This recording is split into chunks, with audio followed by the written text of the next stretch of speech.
My name is Julia Harmon, and I'm 33 years old. This morning I signed a consulting contract worth $400,000.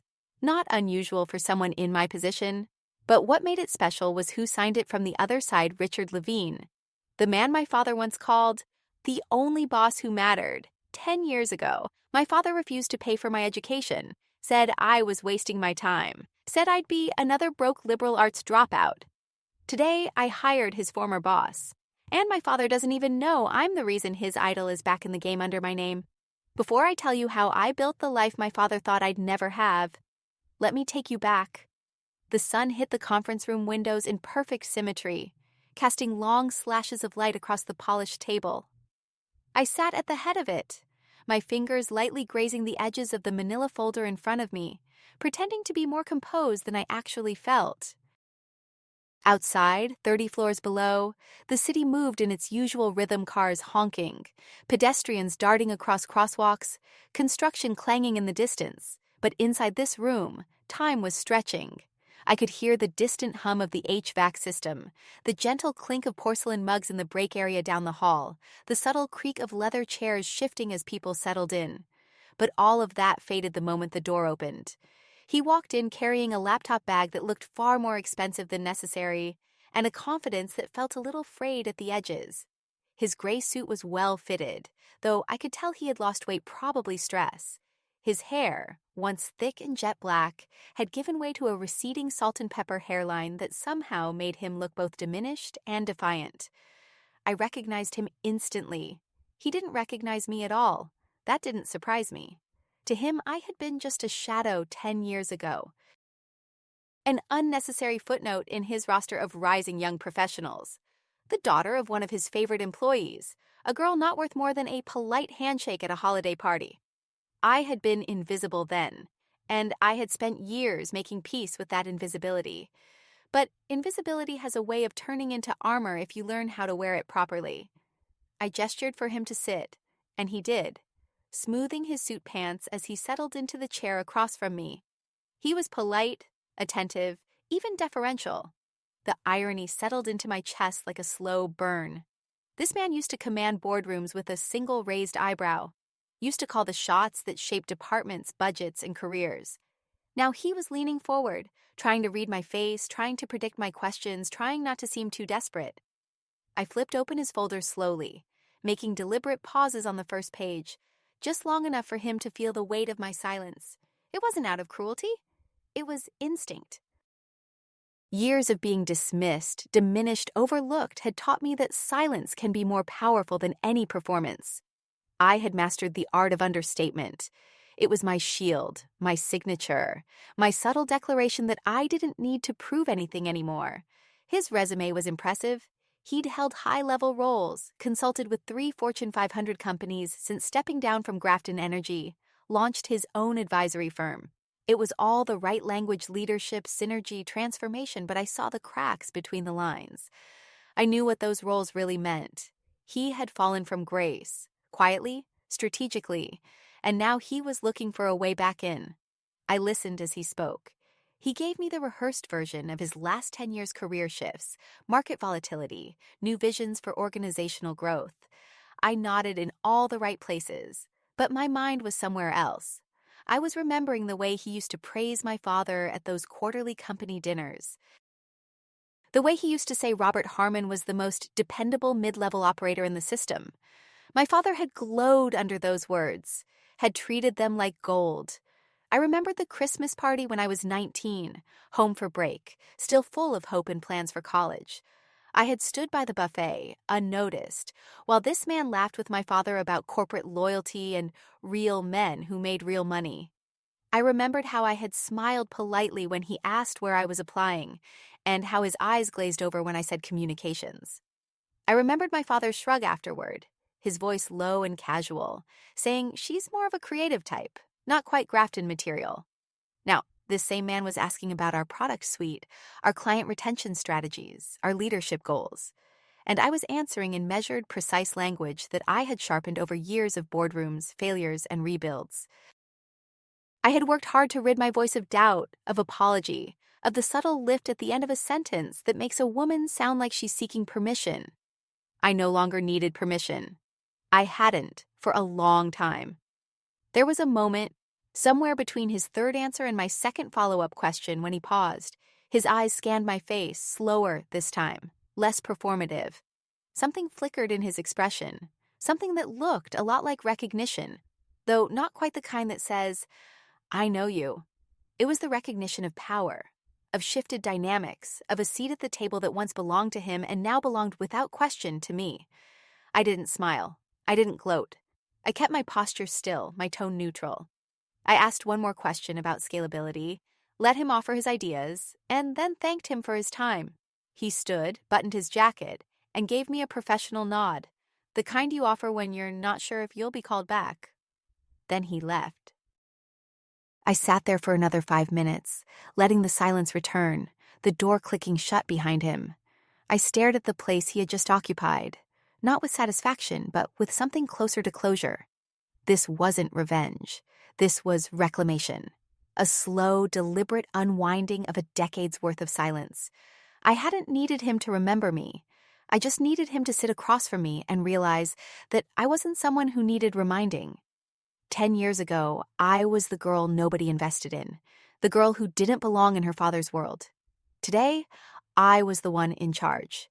And the man who once set the course of my father's future was now hoping I would shape his.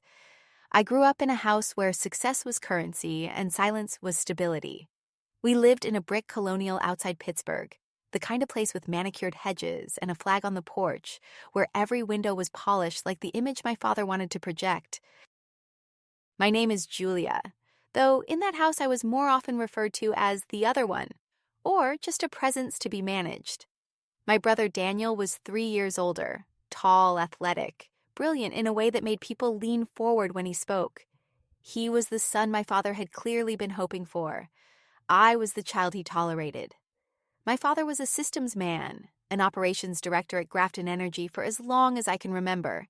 He believed in metrics and schedules and structure. He rose early, exercised precisely, drank his coffee black, and read the financial section out loud like it was gospel. If he praised you, it was short and transactional. If he criticized you, it was in a tone so calm it made you feel crazy for being hurt. He didn't yell. He didn't need to. One look from him could make you shrink into yourself and second-guess your worth. That was his gift, making you feel like you were failing at something, even when you didn't know what the rules were. My mother, on the other hand, existed like background music, pleasant, forgettable, low volume. She smoothed over things. She kept the house clean, the bills paid, the dinners warm. But she never defended anyone, not even herself. When my father dismissed her ideas or brushed off her questions, she smiled and folded napkins. When he ignored me, she looked away. I never once saw her raise her voice or challenge him. Her love was soft, but it wasn't a shield. It didn't protect me from anything. Daniel thrived under my father's rule book. He was made for it. Football captain, mathlete, valedictorian. Every accolade became another pin on my father's imaginary lapel. He taught Daniel how to shake hands, how to speak in meetings, how to manage people. They'd sit at the dinner table after I cleared the plates, discussing internships and future plans as if I weren't even in the room. When Daniel got into MIT, my father opened a bottle of scotch and made a toast. When I got into Northwestern, he said it was too expensive and walked out of the room. I was always drawn to different things: writing, design, communication. I had a mind that saw connections, that listened closely to what wasn't being said. In any other family, maybe that would have meant something. But in mine, it meant I was weak, a dreamer, a distraction from the plan. I remember once in 9th grade, I brought home a poetry contest certificate. My teacher had submitted my work without telling me, and I'd won. I put the paper on the fridge, just above the Grafton Energy magnet. That night, my father peeled it off and threw it into the recycling bin without a word. He replaced it with Daniel's AP physics test. For a long time, I thought I was the problem. I thought if I could just be a little more like Daniel, more focused, more serious, less me, maybe I'd earn a corner of my father's approval. I mimicked my brother's posture. I learned to speak in short, efficient sentences. I pretended to care about economics and energy markets. But nothing changed. I was still invisible. Eventually, I stopped trying. I turned inward, held my thoughts close, wrote in secret. I built my identity in silence, careful not to take up space that hadn't been given to me. When college applications came around, I filled them out on my own. I researched scholarships, met with counselors, gathered letters of recommendation. I didn't ask for help. I knew better by then. I chose Northwestern not just for its program, but because it was far enough from home that I could breathe. I still hoped deep down that my father might soften when he saw how serious I was, how prepared. But by then, I think I'd already resigned myself to the reality. I wasn't someone he believed in. I wasn't someone he thought was worth betting on. I look back now and see how early the script had been written.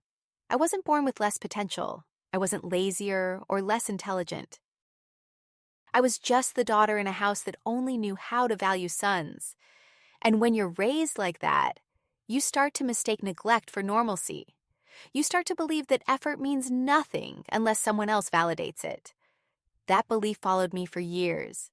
I carried it into every room, every job, every conversation, this invisible weight that whispered, "You're not enough." I was shaped in those years, not by encouragement, but by absence. I became observant because no one explained anything. I became resilient because there was no cushion to fall on. I learned how to translate between what people said and what they meant. I developed instincts, not because I was gifted, but because I had to anticipate the unspoken rules. These weren't qualities my father ever intended to instill in me, but they were the ones that ended up saving me. I think that's the part he never understood, that the very structure he used to box me out became the scaffolding I used to climb higher. While he ignored me, I learned to watch. While he dismissed me, I learned to adapt. While he poured his resources into someone else, I taught myself how to build something out of scraps. Who I was back then wasn't weak. She was waiting, preparing, and eventually becoming someone he'd never be able to overlook again. By the time I got my acceptance letter from Northwestern, it was early spring, and the trees in our neighborhood were still bare. The envelope came on a Friday afternoon, a thick cream-colored packet with bold navy lettering that made my hands tremble before I even opened it. I read the first sentence over and over, letting the words anchor me in something that felt like worth. I had done it. On my own. Northwestern had one of the best communications programs in the country, and I had been accepted on academic merit, with a partial scholarship and the promise of work-study eligibility. It wasn't everything, but it was enough to feel real. Enough to feel like a door had opened that I wasn't supposed to walk through. I waited 2 days before telling anyone. I kept the envelope in my backpack, carried it around like a secret talisman, afraid that saying it out loud might make it disappear. On Sunday night after dinner, I found my father in the living room, reading over investment reports with his glasses perched on the edge of his nose. He didn't look up when I entered. My mother was rinsing dishes in the kitchen. Daniel had already gone upstairs. The house felt hushed, like it always did when no one was performing. I stood at the edge of the carpet, the packet pressed flat between my hands, and cleared my throat. He glanced over briefly, then back at his paper. I said I had news. I tried to make my voice sound confident, but I could feel it shaking. I told him I'd been accepted to Northwestern, that I had already started applying for additional scholarships, that I had mapped out a financial plan. That with his support even a little I could make it work. I remember outlining the numbers, how I would take on a job as soon as I moved, how I could cover housing if he could help with tuition, even partially. I spoke like I was pitching a business model, not asking for help. He listened with that same distant expression he wore during department budget meetings, as if he were analyzing an underwhelming proposal. When I finished, he sat back and folded his hands, then asked what exactly I planned to study. I said strategic communications. He raised an eyebrow and muttered something about soft majors. He wanted to know what kind of job I thought that would lead to. I started explaining branding, public affairs, internal systems, media relations, but he cut me off. Said it sounded like a waste of money. Said if I wasn't going into a field with hard numbers, it wasn't an investment worth making. I remember that exact phrase. Not worth the investment. He didn't yell, he didn't insult me. He just used that flat corporate tone, the one that made everything sound like a spreadsheet calculation. I wasn't a daughter asking for belief. I was a liability being dismissed. He didn't even ask to see the letter. He stood up and walked past me, saying he'd already put enough into a family that didn't always yield results. I stood there alone, gripping the packet like it might dissolve if I let go. My mother dried her hands slowly on a dish towel, glancing in my direction. I thought she might say something. She didn't, just turned back to the sink. That night, I sat in bed rereading the letter until the edges curled from handling. I opened tabs on my laptop and scoured every database I could find for private grants and female leadership scholarships. I emailed advisors, I filled out emergency aid forms, I applied to be a dorm assistant, anything that would shave even a few $100s off the cost. I told myself I could make it happen, that I didn't need anyone's help. That I was already halfway there, and for a while, that belief carried me. I got a summer job cleaning offices in the city, working from 6 p.m. to 2 a.m. I saved every check, tracked every cent in a spreadsheet I updated obsessively. In August, I moved into a dorm room with cracked paint and a rattling window AC unit that never worked quite right. My roommate was a sophomore who barely noticed I existed, but I didn't mind. I had textbooks and a map of Chicago and a campus ID card that made me feel like I belonged to something bigger than myself. I walked the halls like a visitor, trying not to make noise. I got a campus job sorting mail in the student union, and another taking surveys for marketing studies. I studied at night in the library and avoided calls home, because I knew if I heard my father's voice, even once, it would remind me of how alone I was. But beneath the exhaustion and the anxiety and the chronic tightness in my chest, there was something else, a quiet kind of pride, a belief that maybe, just maybe, I could prove him wrong, that I could build something on my own, even if no one at home ever asked how I was doing. Sometimes I imagined him watching me from a distance, seeing me speak in a seminar or lead a project group or win an award. I imagined him showing my name to a colleague and saying, "She's mine," with something like pride in his voice. I told myself if I could just achieve enough, climb far enough, he would have no choice but to see me. That belief became my fuel. I didn't crave revenge. I craved recognition. Not the empty kind people give out of obligation, but the real kind. The kind I had watched him give to my brother for years. I wanted him to look at me and see value.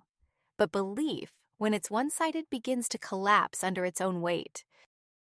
I didn't know it yet, but the foundation I was building was already starting to crack. Money ran thin faster than I expected. Hours at the student union were cut. My survey work dried up. I couldn't cover my tuition balance after the second year. I appealed for aid and got nothing. I called home once, the call that I swore I wouldn't make. I asked for help. He said no. He said if I couldn't manage a basic budget, maybe I wasn't cut out for college after all. Then he hung up. That was the last time I asked him for anything. But back in that first year, when the wind off the lake felt like possibility and every page I read made me feel smarter and stronger and more alive, I still believed. I believed in hard work, in merit, in the idea that maybe someday I would earn my way into the room where I wouldn't have to ask for anyone's permission to be seen. That was the hope that carried me, even when it turned out to be misplaced, even when it cost more than I could afford. The moment I realized my father's refusal wasn't temporary, that it wasn't a matter of timing or financial strain or some misplaced lesson in independence, but a decision he'd made with complete certainty, wasn't dramatic. It didn't come with shouting or slammed doors. There wasn't a single defining gesture that changed everything. Instead, it was 100 small silences, a dozen half-closed doors, and one final call that made it all unavoidably clear. After my first year at Northwestern, I had managed to make things work through a patchwork of scholarships, 2 jobs, and a stipend I received from working as a resident assistant in the dorms. I was constantly tired. I remember waking up some mornings with my clothes still on from the night before, textbooks creased under my back, and alarm clocks blinking from power outages I didn't have time to notice. But I had made it. I had passed every class, earned the respect of my professors, and even landed a spot on a departmental research team for sophomore year. I had believed that the hardest part was behind me. I thought maybe, just maybe, he'd start to see that I was serious. I knew I couldn't keep this up forever. My sophomore tuition bill came due in July, and my savings were gone. The scholarships had covered a portion, but the gap was still wider than I could cross alone. The student loan offer I received didn't even come close to what I needed. And even if I could have pushed the debt onto my future self, the rent, books, food, transit, all the daily things were slipping beyond my control. I remember sitting on the floor of my dorm room, sorting through opened bills and final warnings from the bursar's office, trying to map a future with no viable route. It took me 3 days to work up the nerve to make the call. I told myself it wasn't weakness. I told myself that parents help their children all the time, that it didn't make me a failure to ask. I rehearsed the words carefully. I'm doing well. I've proven myself. I just need some support to get through this next stretch. I didn't want a gift. I wanted a bridge. I wasn't asking him to carry me, only to meet me halfway. When I called, he answered on the second ring. His voice was as dry and clipped as ever, like I was interrupting something important even if I wasn't. I asked how he was. He said fine. I told him about my grades, the research opportunity, the professors who'd praised my work. I mentioned the budget, the shortfall, and how I had already trimmed every expense I could. I said I was applying for emergency grants, but nothing was guaranteed. I explained that a few $1,000s just for this term would keep everything from collapsing. He was silent for a beat. Then he asked how much debt I had already taken on. I told him. He whistled low under his breath. Not with sympathy, more like disappointment. He asked why I hadn't picked a more affordable school. I reminded him that he hadn't exactly been involved in that conversation. He said I should have known better, should have gone somewhere practical. I told him that I had chosen Northwestern because it was the best option I had. He said best wasn't always smart. I remember gripping the phone tighter, like it might anchor me. I reminded him I wasn't asking for a blank check. I had proven myself. I wasn't just trying to drift through life on borrowed money and empty dreams. I told him this degree was my chance to build something lasting. I waited for him to hear that, to see me, to realize that this was the same drive he had always admired in my brother, the same self-sufficiency he claimed to value. He said I had made my choices, and I should live with the consequences. He said the world didn't owe me anything. That if I was old enough to move across the country, I was old enough to figure it out without coming home for handouts. Then, in that same flat tone he used when terminating underperforming employees, he told me he wasn't interested in funding a fantasy. And he hung up. I remember staring at the phone afterward, expecting it to ring again, to buzz with a follow-up text, something that would tell me he'd regretted how cold he sounded, that maybe he'd realized he went too far. But it stayed still, silent, cold. That night I walked down to the lake. The wind coming off the water was brutal, sharp against my cheeks and nose. I sat on a bench for what felt like hours, my jacket pulled tight around me, watching the dark surface ripple under the moonlight. I couldn't feel my fingers. I didn't care. I let the numbness spread through me until it wasn't just physical. That was when something shifted. Not the kind of shift you feel all at once, not anger, not even sadness, something quieter. Something more final. I stopped hoping that things would change. I stopped expecting recognition. I stopped believing that if I just worked harder, he would see me. Something in me closed, sealed, hardened. I went back to my dorm and started making a different kind of plan, one that didn't include anyone from home, one that didn't rely on borrowed approval or parental belief. I dropped a class to reduce my tuition load. I took on a third job. I sold half my textbooks and borrowed the rest from the library. I ate packets of instant oatmeal 3 times a day. I stopped going out. I stopped asking. I learned to live within the narrowest version of independence, scraping by without collapsing. Eventually, it wasn't enough. Despite everything, the numbers still didn't add up.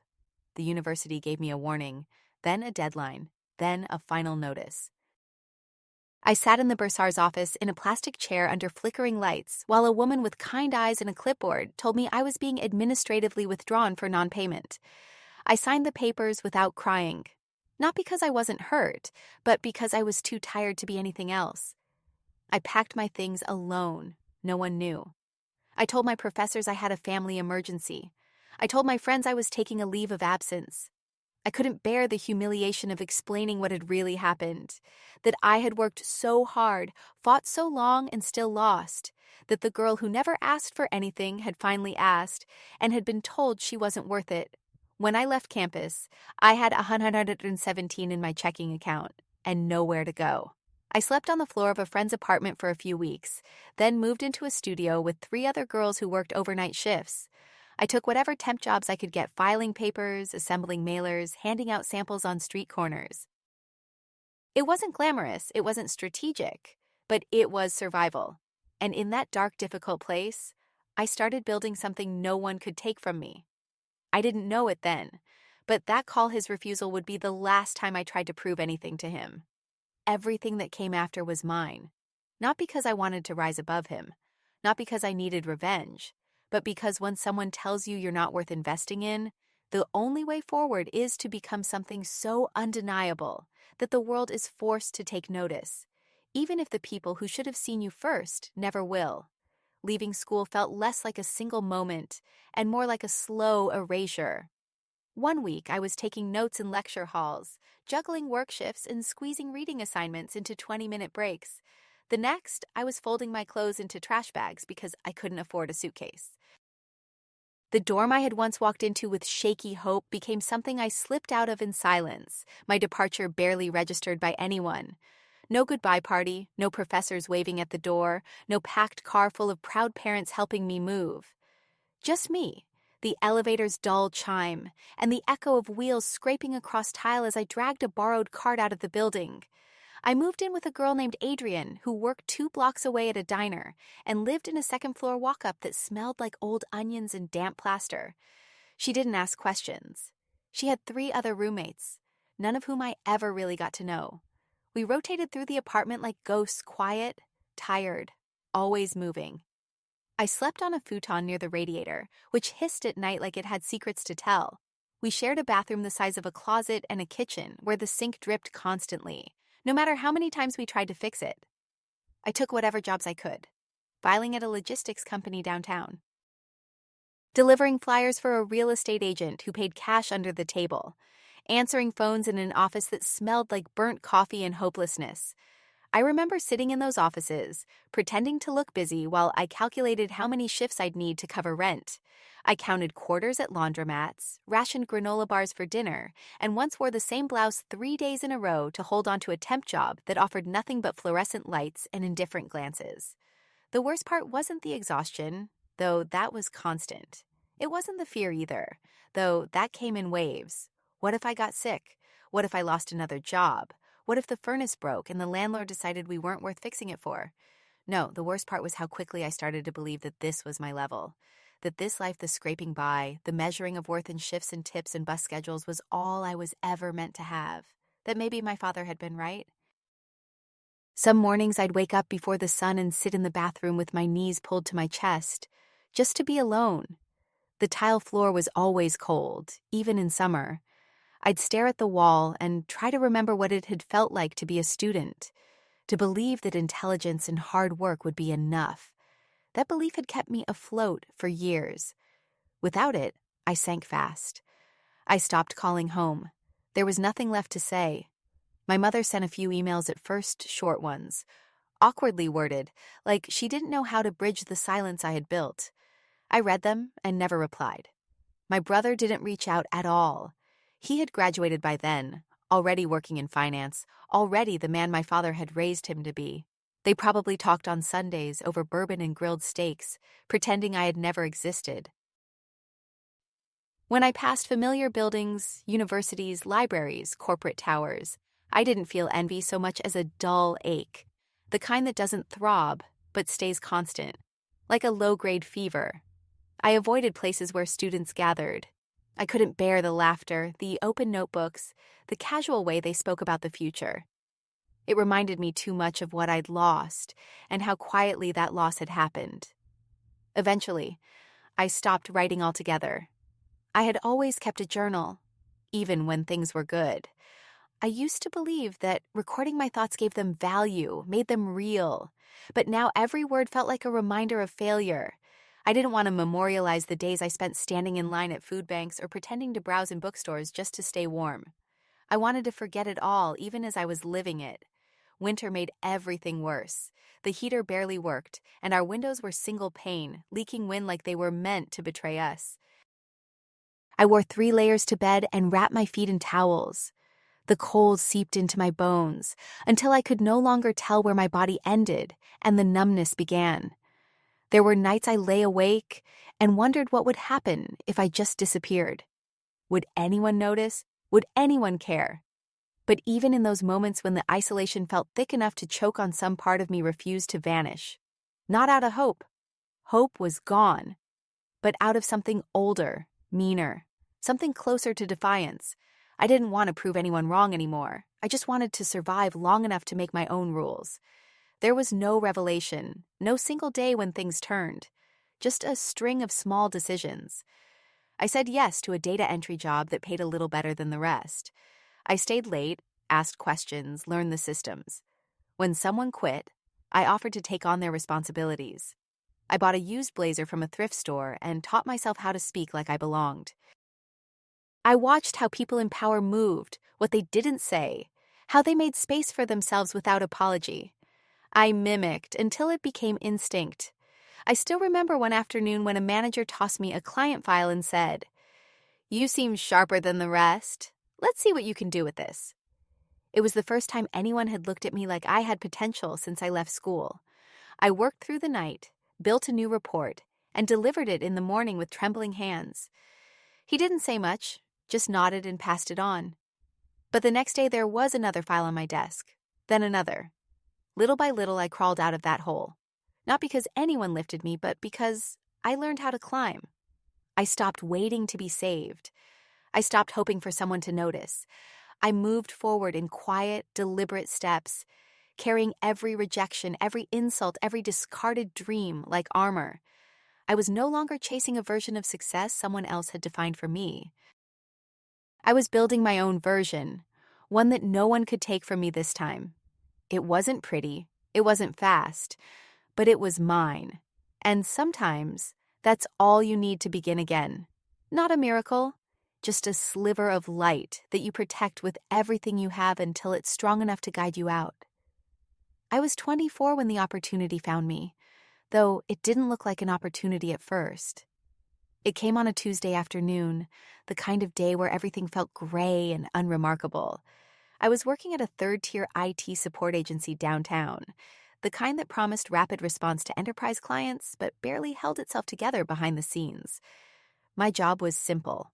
Answer the phone, log the ticket, escalate to someone who actually knew how to fix things. Most days, I sat in a cracked plastic chair next to a flickering monitor, drinking stale coffee from a chipped mug and watching the clock crawl forward in reluctant 5-minute intervals. I hadn't intended to stay long at that job. It was supposed to be temporary, like everything else after college had fallen apart. But temporary jobs have a way of becoming permanent when you don't have other options. The pay was barely enough to cover rent, and the office smelled like old printer toner and burned microwave popcorn, but it was stable. And after years of living in survival mode, stability was seductive. That day, a call came in from a client I hadn't seen on the queue before. The company name caught my eye, something sleek and unfamiliar, like a startup trying too hard to sound important. The man on the line was frustrated but polite. He had a server down and a client demo scheduled in under an hour. No one on his team could fix the issue, and the backup protocols had failed. I took the basic information and told him someone would get back to him soon, but something in his voice made me pause. He didn't sound angry. He sounded tired in the way that people do when they're holding something together with string and stubbornness. I asked a few more questions, careful not to overstep. He hesitated, then admitted he wasn't sure his team had configured things correctly from the beginning, that they'd grown faster than expected and were now patching holes in real time. I don't know why I offered to take a look. It wasn't protocol. I wasn't a lead tech. But I'd been teaching myself back-end systems at night, using free courses and outdated manuals I checked out from the library. Something about the way he spoke the mixture of urgency and vulnerability made me want to help. He sent over access credentials, and I dove in. It took me 47 minutes to isolate the issue. A misconfigured security layer had created a loop that prevented the new patch from initializing. It wasn't elegant, but I built a workaround, rebooted the server, and restored access with seconds to spare.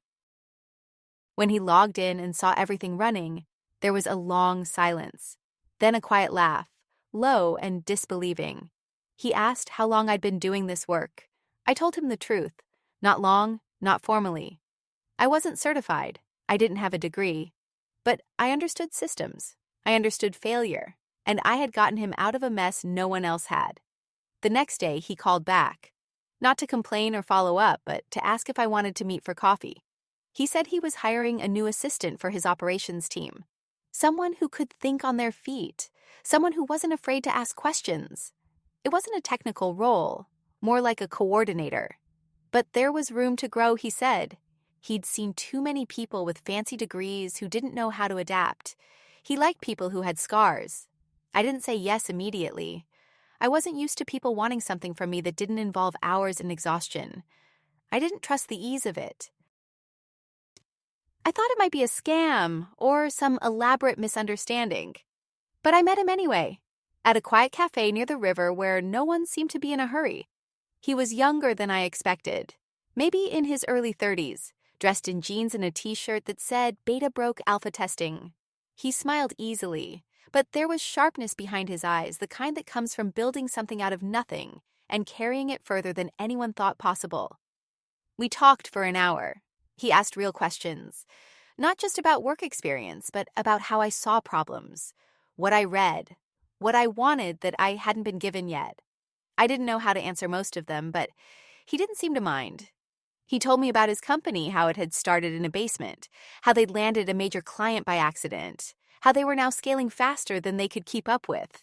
He said they needed someone who could build order out of chaos, someone who could see the edge of things before they broke.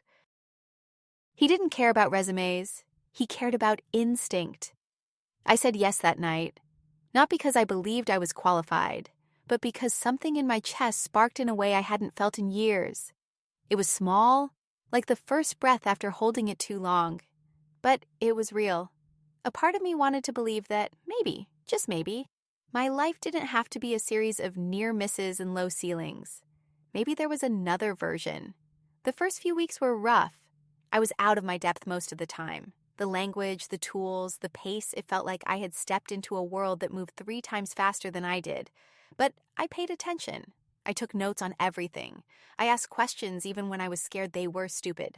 I came in early and stayed late. I reorganized workflows, cleaned up databases, created protocols for things no one had named yet. And slowly, things started to shift. I became the person people asked for when they needed clarity. I started sitting in on meetings, then leading them. I learned how to anticipate breakdowns before they happened. I started to understand not just the technology, but the psychology, the way teams moved, how decisions were made, how power operated behind the curtain. No one knew my past. No one cared where I went to school or why I left. I was judged by what I did, not what I didn't have. For the first time in my life, that was enough. It wasn't a dream job. The hours were brutal, the stakes high, but it was mine. I had stepped into a room I was never invited to and found that I could speak the language, even if I had taught it to myself. I stopped seeing myself as broken. I started seeing myself as forged. The opportunity hadn't come as a golden door or a shining hand extended in mercy. It came in the form of a problem, and I had solved it. That had been the pattern of my life, hadn't it? Picking up what was broken and making it work. No one had ever called that a skill before. But now, finally, someone did. And that changed everything. The first signs of growth came quietly, almost imperceptibly at first. There wasn't some grand promotion or public recognition. No one gave me a trophy or stood up to announce I had arrived. Instead, it showed up in subtle shifts in the way people started looping me into emails without being asked, in how team members began checking in before making decisions, in the way my suggestions went from being acknowledged politely to actually being implemented. It was the accumulation of tiny acknowledgments, the soft murmur of trust being built one task, one solution, one quiet moment at a time. I was still working in operations at the startup, a title that meant everything and nothing. We didn't have departments back then so much as zones of chaos. Everyone wore 6 hats. My desk sat directly across from the break room, where I could hear every failed joke, every whispered panic, every late-night vent about investors or missed deadlines. The chaos didn't bother me. I had lived through worse. At least here, people cared. They were stressed, overworked, occasionally ridiculous, but they believed in what they were building. And for the first time in a long time, I believed I belonged in the room. I made it a point to know everything. Not just about my own work, but about how the entire machine functioned. I learned the rhythm of the engineers, their bursts of creativity, their moments of doubt. I memorized the marketing calendar, understood which clients were about to churn and which ones needed hand-holding. I tracked metrics obsessively, color-coded dashboards no one asked for but everyone eventually relied on. I did it all not because I was told to, but because I needed to understand how things worked from the inside out. Control for me was never about dominance. It was about security. Knowledge made the floor feel stable beneath my feet. There were long nights, of course.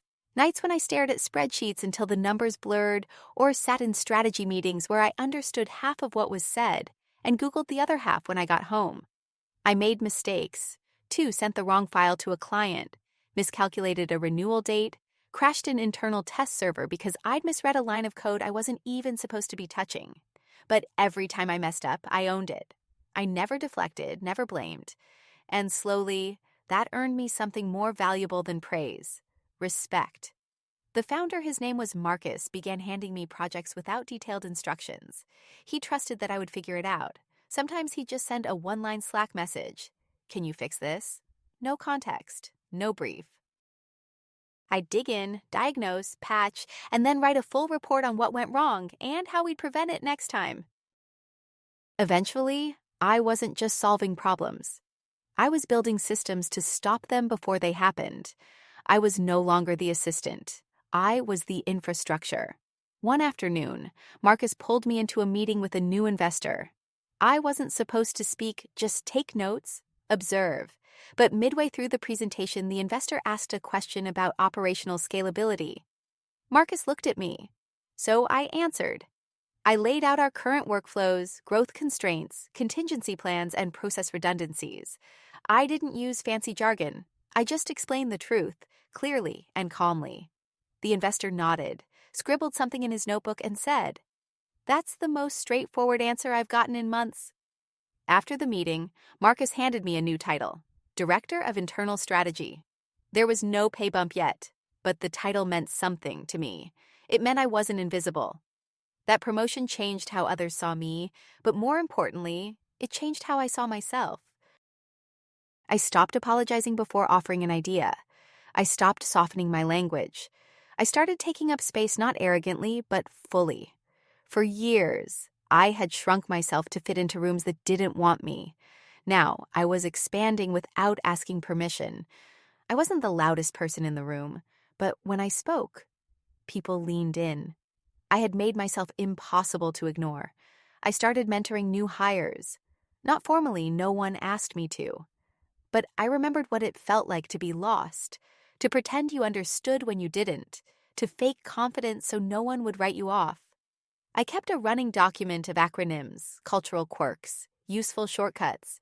When someone looked overwhelmed, I pulled them aside and showed them how to breathe through it. I never forgot what it felt like to be on the edge of falling. I made it my mission to be the ledge someone could grab onto. Outside of work, my life was still modest.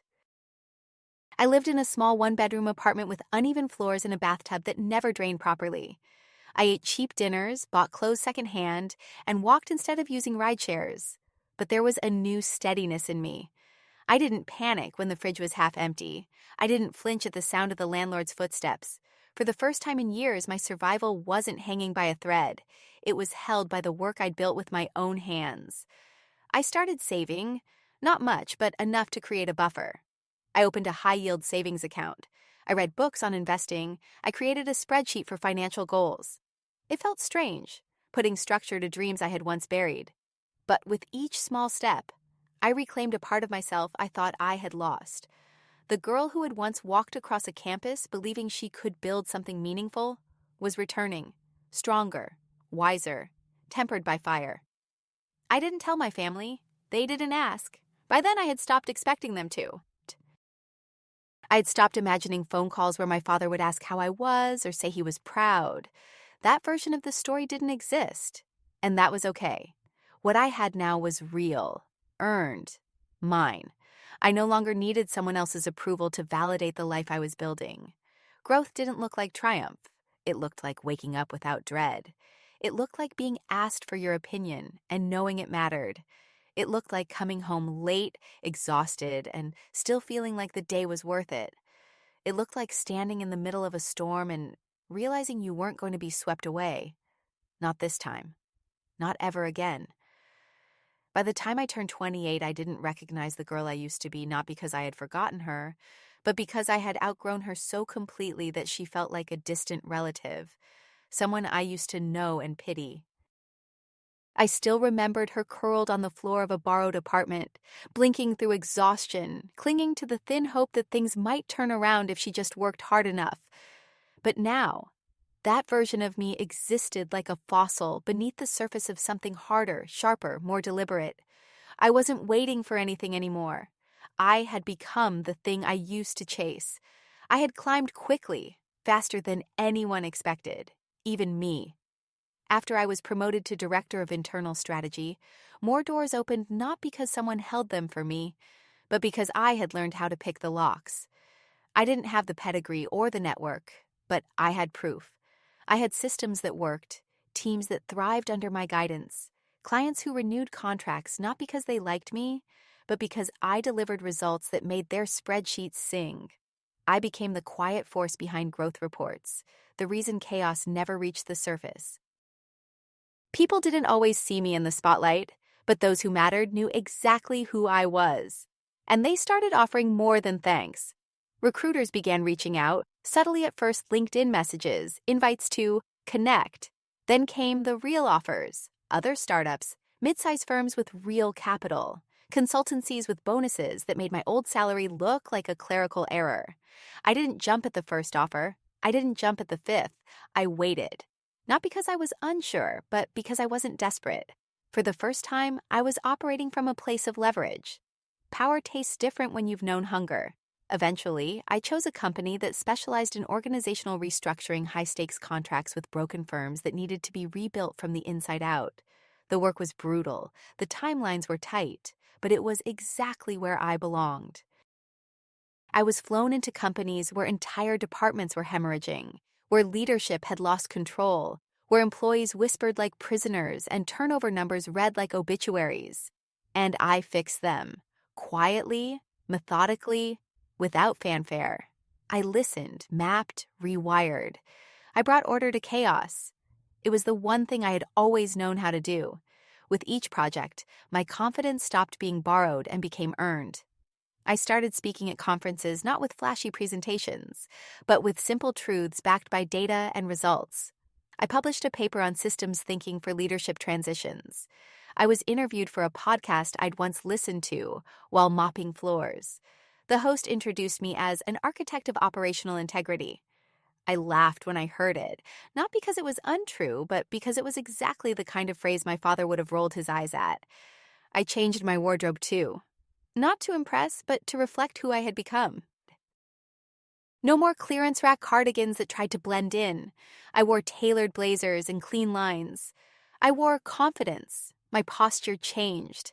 I stopped folding into corners, stopped shrinking in elevators, stopped apologizing when I entered a room. I took up space not because I demanded it, but because I had earned it. Even my voice changed. It was still soft, but it no longer rose at the end of sentences like a question. I didn't seek approval in every phrase. I didn't explain myself unless it was strategic. I had learned the power of silence, the weight of a well-timed pause, the way a single raised eyebrow could say more than a paragraph. People listened when I spoke, not because I was loud, but because I had stopped trying to be heard and started assuming I would be. Outside of work, I started to rebuild my life with the same care I brought to restructuring companies. I moved into a high-rise apartment with windows that wrapped around the corner and let in morning light like a benediction. I bought furniture that didn't need to be assembled with a single Allen wrench and a prayer. I stocked my fridge with more than leftovers and condiments. I invited friends over for dinners I actually had time to cook. I let people in. Emotionally, too. I began to shift. I went to therapy. I peeled back years of silent rage and buried shame. I unpacked what it meant to grow up in a house where love was conditional and success was the only currency. I stopped pretending it hadn't shaped me. I stopped pretending I didn't still carry pieces of that girl inside me, the one who had once begged for recognition from a man who only knew how to measure value and return on investment. I didn't forgive him, but I stopped needing him to understand. That was enough. I reconnected with my mother, slowly. She reached out, first timid emails, then cards on holidays. Eventually, coffee. She never apologized outright, but she looked at me like she saw the full picture for the first time.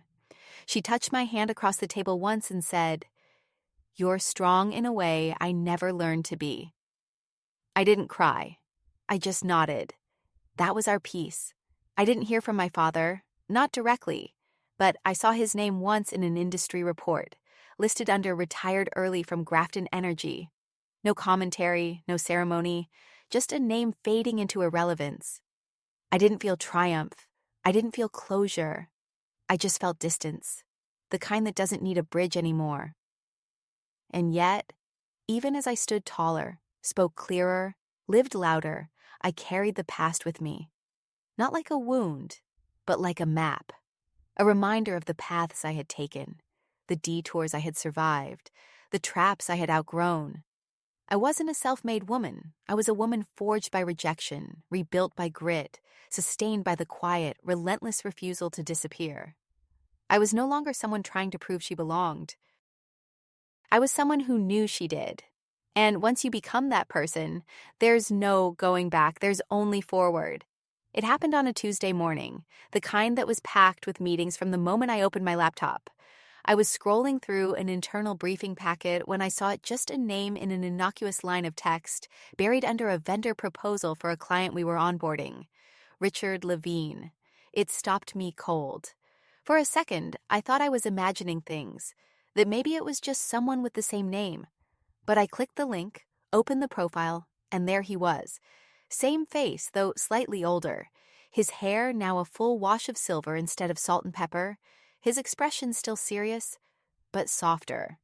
The man who had once sat above my father like a god now looked like someone trying to step back into relevance. According to the profile, he was no longer with Grafton Energy. He'd left a few years prior under the guise of consulting independence, which I knew usually meant early retirement that wasn't entirely voluntary. Now, he was offering strategic insights to mid-size firms navigating scale transitions, exactly the kind of work we did. And apparently, he had submitted interest in working with one of our subsidiaries on a restructuring project. The irony didn't hit me all at once. It unfolded slowly, like a curtain lifting on a scene I never expected to see. I didn't say anything right away. I flagged the proposal, added some notes, and forwarded it to our internal compliance team for review, just as protocol required. I sat back in my chair and stared at the name for a long moment. My chest didn't tighten, my hands didn't shake. I was calm, so calm, in fact, that it surprised me. Years ago, this name would have reduced me to silence, pulled me backward into a time when I was still begging to be seen. But now, the power was gone. It wasn't even reversed. It was simply dissolved. Still, I couldn't help but remember. Richard had been the man my father looked up to, maybe even feared a little. He was the reason my father stayed late, dressed too formally for casual Fridays, and referred to quarterly reviews like they were moral exams. My father had admired him not just professionally, but personally.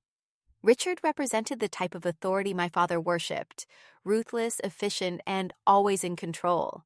When I was a teenager, I remembered hearing his name at the dinner table like a password into a world I wasn't allowed to enter. And now, here he was on paper, in my inbox, unknowingly knocking at my door. The proposal sat untouched for the rest of the day. I reviewed it late that evening, after the noise of the workday had died down. It was professional, polished, competent, But it wasn't extraordinary. It was the kind of proposal you send when you're used to your name doing most of the talking. I read through every line, not because I needed to, but because I wanted to understand who he was now. The words were safe, strategic, but they lacked the force he used to wield. He was no longer the towering figure who intimidated boardrooms. He was a man looking for relevance in a world that had moved on. We scheduled an introductory call for the following week. I didn't insert myself into the meeting notes. I didn't announce who I was or drop hints to anyone. I wanted it to unfold naturally. I wanted to see if he would recognize me. The day of the meeting, I wore black clean lines, sharp tailoring, nothing flashy, just precise. I walked into the glass-walled conference room early, positioned my materials, and waited. He arrived right on time, just like I remembered. Still punctual, still carrying himself like the room owed him attention. But there was a slowness to his movements, a weariness that hadn't been there before. His eyes scanned the room, landing on me with brief interest and then moving on. He didn't recognize me, not even a flicker of curiosity. I introduced myself, name and title, and watched for a reaction. Nothing. To him, I was just another executive in a string of unfamiliar faces. It was perfect. He began his pitch, walking us through his consulting framework, operational bottlenecks, culture resets, leadership alignment. I had heard it all before in dozens of variations. It was fine, polished, but it didn't move me. I asked him 2 questions specific, strategic, designed to test not his credentials but his awareness. He answered them well enough, but there was hesitation. He wasn't used to being challenged by someone like me. Halfway through the meeting, his eyes lingered on me a second longer. I saw it just a flicker of something. Recognition, maybe. Not of who I was, but of the way I sat, the way I listened, the calm in my voice when I disagreed. I could see the wheels turning. Something about me didn't match the image he expected. And I realized, in that moment, that I had surpassed the version of myself he had once been content to ignore. After the meeting, as people filtered out, he stayed back a moment. He approached me, casual, polite, said I asked sharp questions. I thanked him. He tilted his head, searching my face. Then he asked if we'd met before. There it was. I told him I used to be Julia Harmon. I watched the recognition flood into his face like light through a cracked door. He blinked once, then recovered quickly, said something neutral about time flying. I nodded, unbothered. I didn't offer details. I didn't tell him I used to listen to him through thin walls, or that my father used to rehearse how to greet him before company dinners. I didn't need to. The imbalance was already gone. He saw it, and he knew. He left the room quietly, his steps a little slower than when he'd arrived. I stood there for a while, looking out the window at the skyline. It felt like standing on a mountain I'd once dreamed of reaching, only to realize the climb had changed me more than the view ever could. I wasn't the girl behind the door anymore. I was the one holding it. The shift didn't happen all at once. There was no dramatic confrontation, no single sentence that flipped the power dynamic on its head. It unfolded over weeks, slowly, like water carving its path through stone. And yet, there was no mistaking it. I felt it every time Richard addressed me directly in a meeting, his voice just a touch more cautious. I saw it in how he paused before offering a suggestion, as though calculating whether I would challenge it. He had entered our orbit thinking he was the authority in the room, the seasoned veteran stepping in to offer guidance to a younger generation. But the longer he stayed, the clearer it became that I was not the one being advised. I was the one making decisions. After our initial meeting, Richard began working with one of our restructuring teams on a trial basis. He was technically listed as an external consultant, but the internal power structure didn't allow for much pretense. I reviewed every proposal he submitted. I approved or rejected his ideas. My feedback became his blueprint. I didn't wield authority with aggression I didn't need to. My position was secured by competence, not volume. Still, I could see that it unsettled him. He had built a career on being the person in control. Now he was taking notes from someone whose name he had likely forgotten a decade ago. There was a moment, about 3 weeks into the contract, that crystallized everything.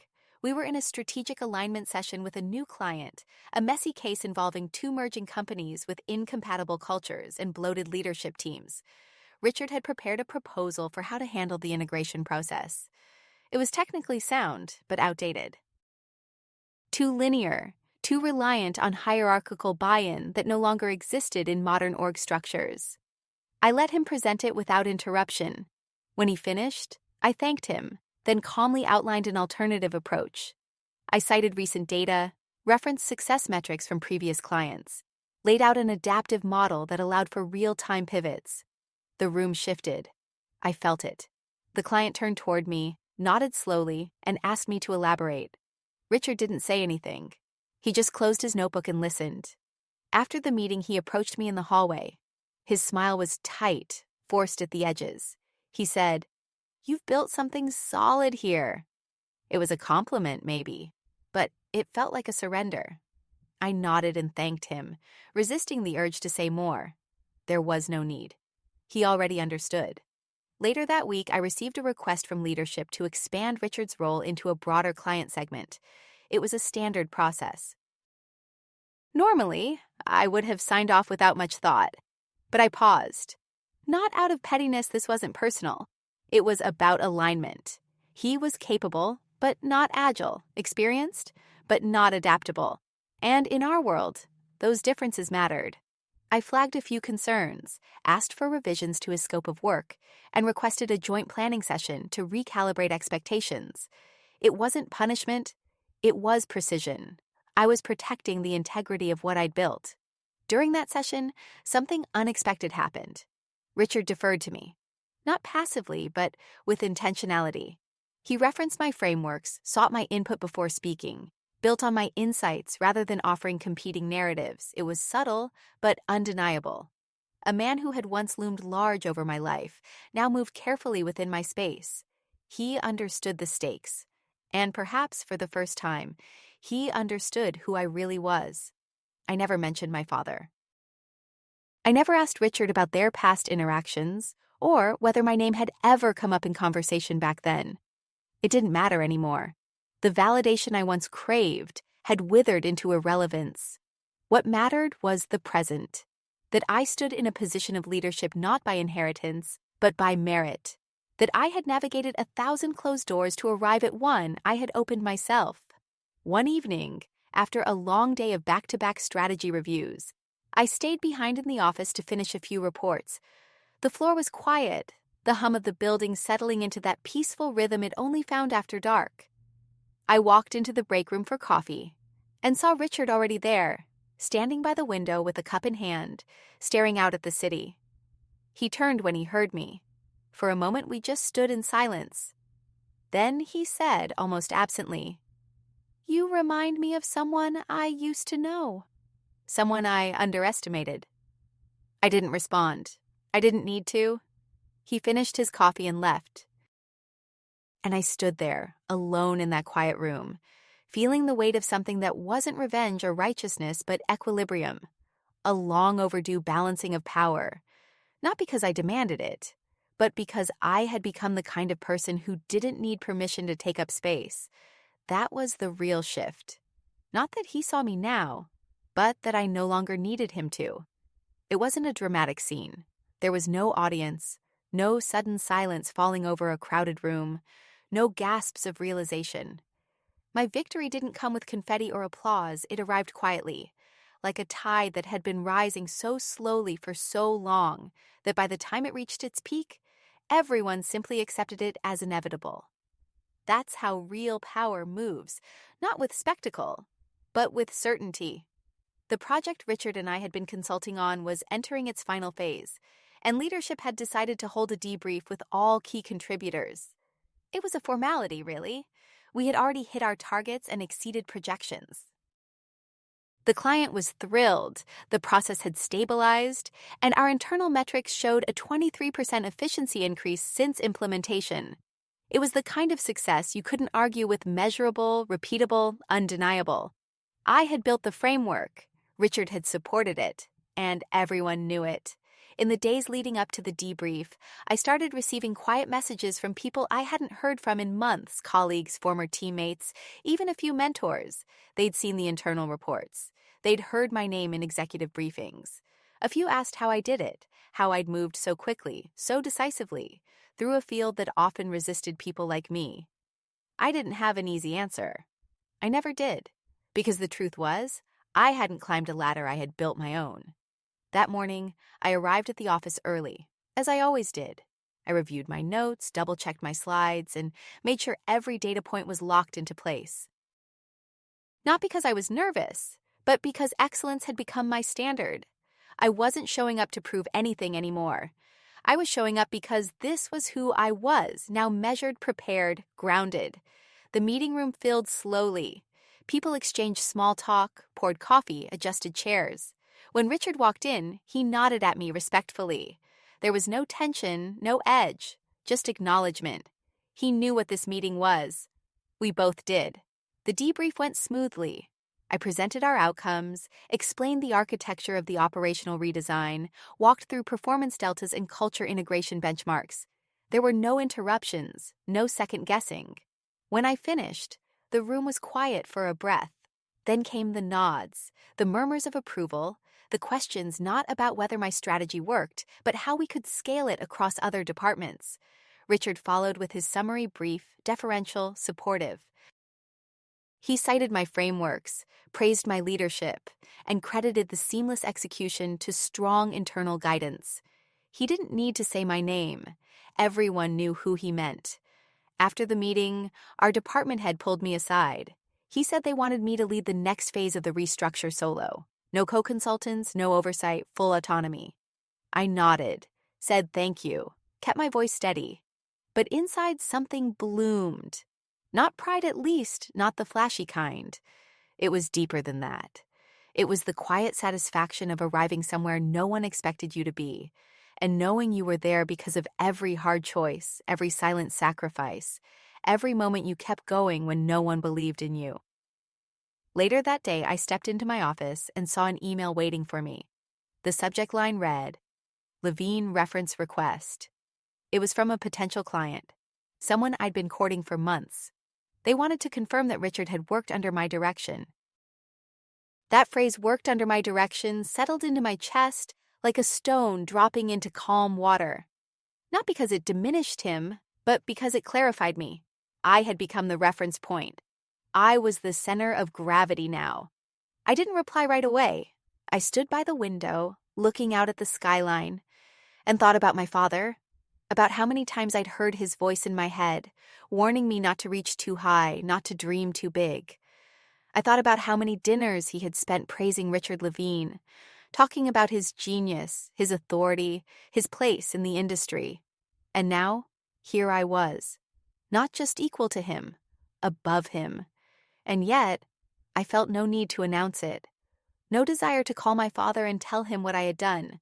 The victory wasn't in making him see. It was in no longer caring whether he did. My phone buzzed, a message from a colleague across the hall. Just one line. You crushed that. I smiled and finally hit reply to the email. I confirmed Richard's role. I offered a polite professional reference. Then I closed my laptop and leaned back in my chair, letting the silence stretch. This was the moment I had imagined in 100 different versions over the years. And yet, it was better like this. No spectacle, no revenge speech. Just the knowledge that I had won on my own terms. That night, I walked home instead of calling a car. The air was cool, the city humming softly around me. I passed by the university I'd once dreamed of finishing, and instead of sadness, I felt gratitude. Not because I had failed, but because that failure had forged me.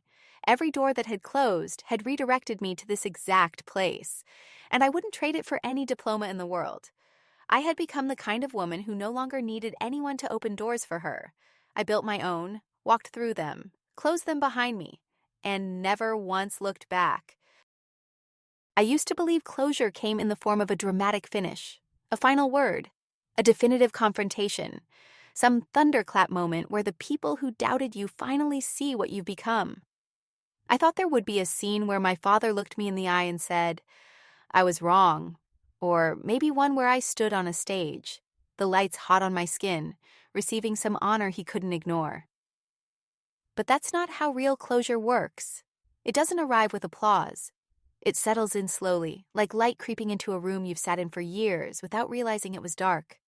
It came to me one quiet afternoon, months after the restructure, when I found myself with an empty calendar block for the first time in weeks. I closed my laptop, stood from my desk, and wandered out onto the terrace outside my office.